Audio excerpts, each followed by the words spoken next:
ആയത്തുൽ കുർസി ആയത്തുൽ കുർസി എന്ന് പറയുന്ന വളരെ പ്രധാനപ്പെട്ട ഒരു ആയത്ത് പരിശുദ്ധ ഖുർആനിൽ സൂറത്തുൽ ബഖറയിൽ ഉണ്ട്.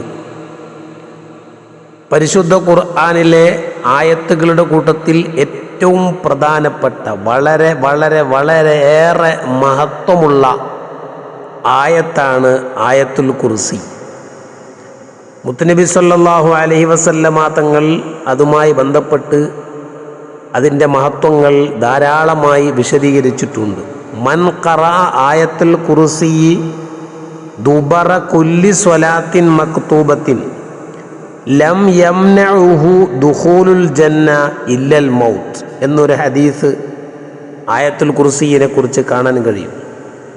ആരെങ്കിലും ആയത്തുൽ കുർസി പതിവായി 5 വഖ്ത് നിസ്കാര ശേഷം ഓതിയാൽ, 5 വഖ്ത് നിസ്കാര ശേഷം അവൻ ഓതൽ പതിവാക്കിയാൽ അവനിക്ക് സ്വർഗത്തിൽ കടക്കുന്നതിന് തടസ്സമില്ല, ഇല്ലൽ മൗത്ത്, മരണം ഒഴികെ, മരണം അല്ലാതെ അവൻ സ്വർഗത്തിൽ കിടക്കും എന്ന് മുത്തുനബി സല്ലല്ലാഹു അലൈഹി വസല്ലം തങ്ങൾ പഠിപ്പിക്കുകയാണ്.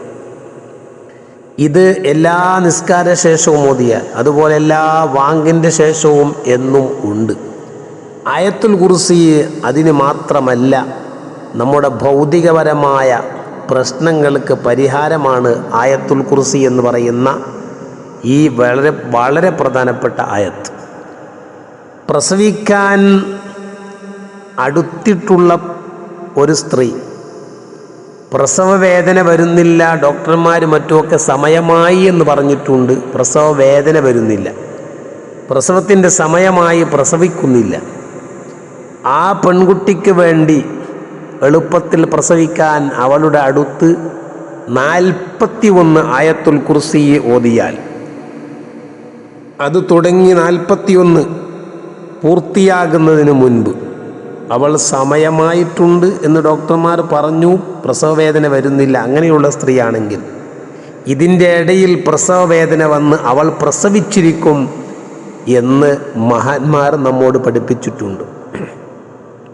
ഒരാൾക്ക് ഏത് വഴിയും തുറക്കുന്നില്ല, അയാളുടെ ഖൈറിൻ്റെ വഴികൾ തുറക്കുന്നില്ല, എവിടെയും പരാജയമാണ്.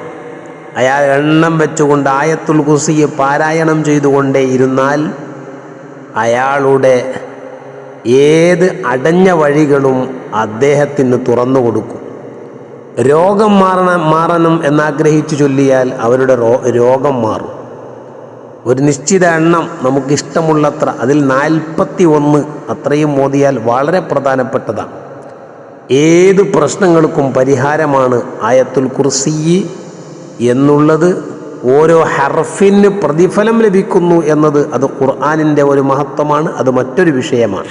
അതേതായാലും ലഭിക്കുന്നതാണ്. അള്ളാഹു അനുഗ്രഹിക്കുമാറാകട്ടെ.